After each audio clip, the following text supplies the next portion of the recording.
What happens when someone escapes war, only to be killed in a place they thought would protect them? This is the tragic and infuriating story of Iryna Zarutska, a young Ukrainian refugee who fled the bombs of Russia's invasion, seeking safety, freedom, and a better future in the United States. But instead of peace, she found her death, stabbed to death in a random, unprovoked attack on a Charlotte light rail train. Her murder has since sparked outrage around the world, raising questions about justice, safety, and how systems fail to protect the very people they promise to shelter. This isn't just a true crime story. It's a story of hope crushed, a system broken, and a family left in ruins. This is the story of Iryna Zarutska. Iryna Zarutska was just 23 years old. She had grown up in Kyiv, Ukraine, surrounded by family, friends, and a culture she deeply cherished. She was ambitious, kind-hearted, and full of dreams. She loved animals, had a passion for helping others, and often spoke of becoming a veterinary assistant, a career that reflected her compassion and her gentle nature. But in 2022, Russia's full-scale invasion of Ukraine changed everything. The once bustling streets of Kyiv were transformed into battlegrounds. Air raid sirens wailed, explosions rattled the city, and neighborhoods filled with laughter were suddenly clouded with smoke and fear. For a young woman like Iryna, the world she had known collapsed overnight. Like millions of her fellow Ukrainians, Iryna and her family were left with no choice but to flee. They abandoned their home, their belongings, and the life they had worked so hard to build.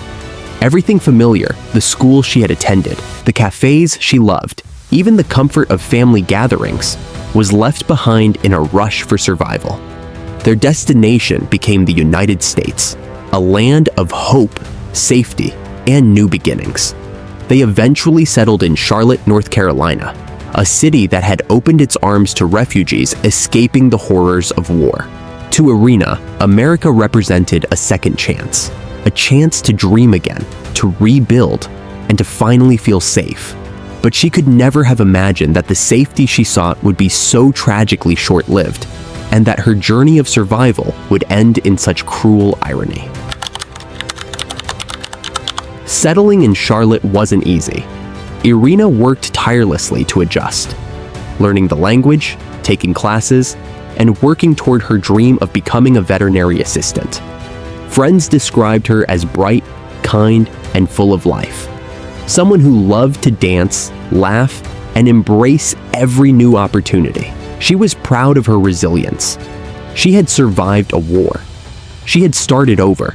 She had made it through the hardest part, or so she thought.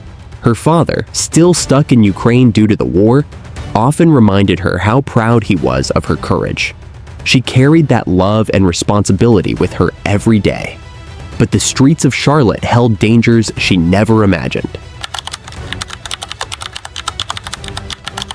It was a warm Friday night when Iryna boarded the Lynx Blue Line light rail in Charlotte. The time was 9:50 p.m.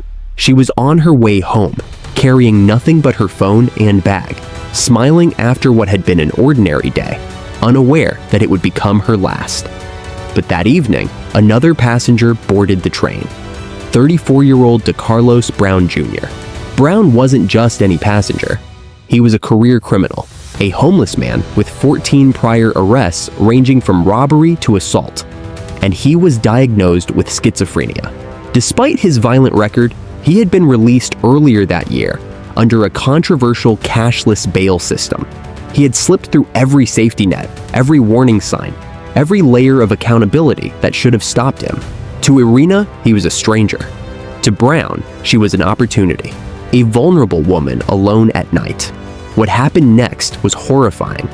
Without provocation, Brown lunged at her, stabbing her multiple times with a knife, including once in the neck, a wound so deep that it left her no chance of survival. The entire attack was caught on transit surveillance footage. Passengers screamed. Some ran for safety. Others tried to intervene, but the chaos was overwhelming. By the time first responders arrived, it was too late.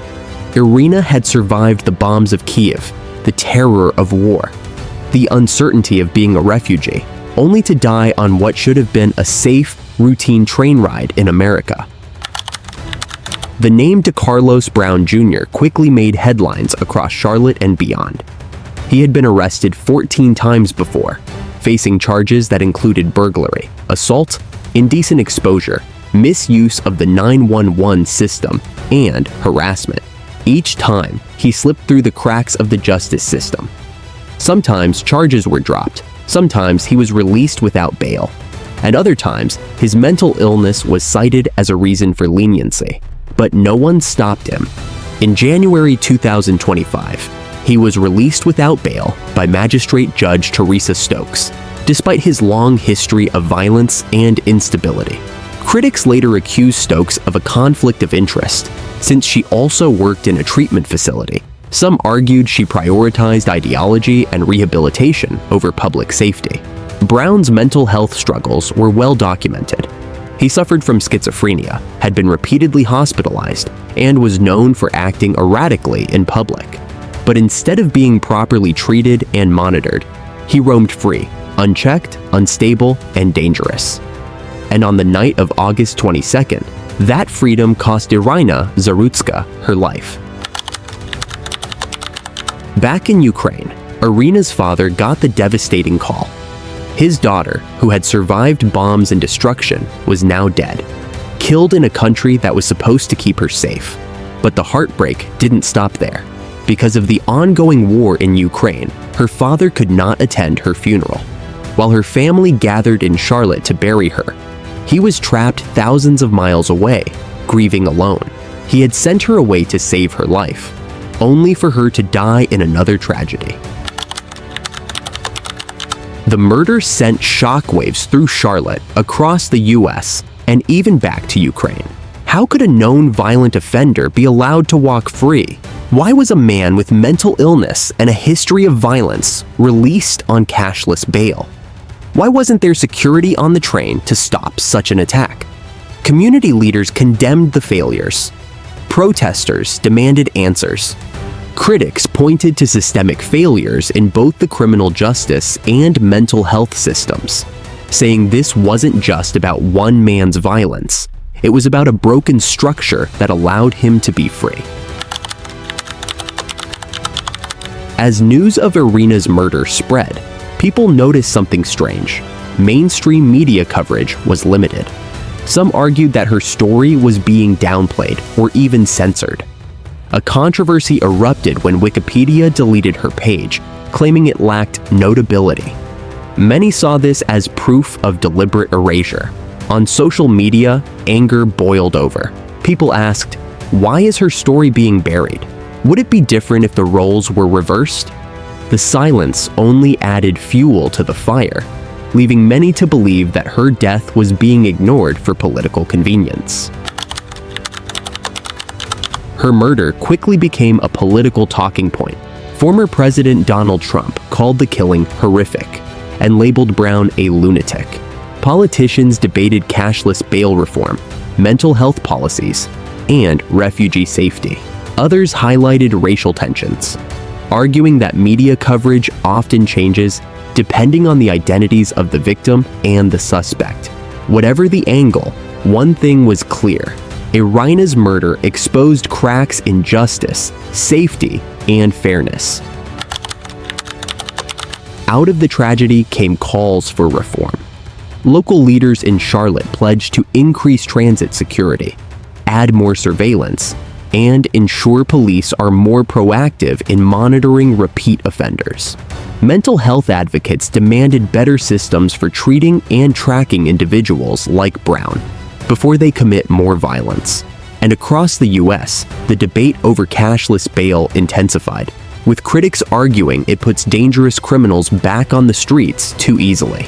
But for Iryna's family, reforms were small comfort. They wanted her alive, they wanted her safe, and nothing would ever bring her back. At just 23, Iryna Zarutska's life was stolen. She was a daughter, a sister, a friend, and a dreamer. She fled a war zone only to be murdered on a train in America. Her funeral in Charlotte was filled with grief, purple flowers, and tears. Her father, watching from afar in Kyiv, sent words that broke hearts. "I sent her away to save her life. Now, I will never see her again." Iryna's story is not just about tragedy. It's about a system that failed her, a world that turned away, and a voice that must never be silenced. Justice denied, a legacy demands change. The murder of Iryna Zarutska is more than just a random crime. It is a symbol of broken systems, failed justice, and the dangers of ignoring red flags. Her story forces us to ask hard questions. How do we balance compassion with safety? How do we reform justice so that violent offenders are not free to kill again? And how do we ensure that refugees who flee one tragedy are not killed by another? Iryna's name must never be forgotten. If you found this story important, please like, comment, and subscribe. Her story deserves to be heard, and her legacy must inspire change. Because in the end, Iryna deserved safety. She deserved a future, and she deserved so much more than this.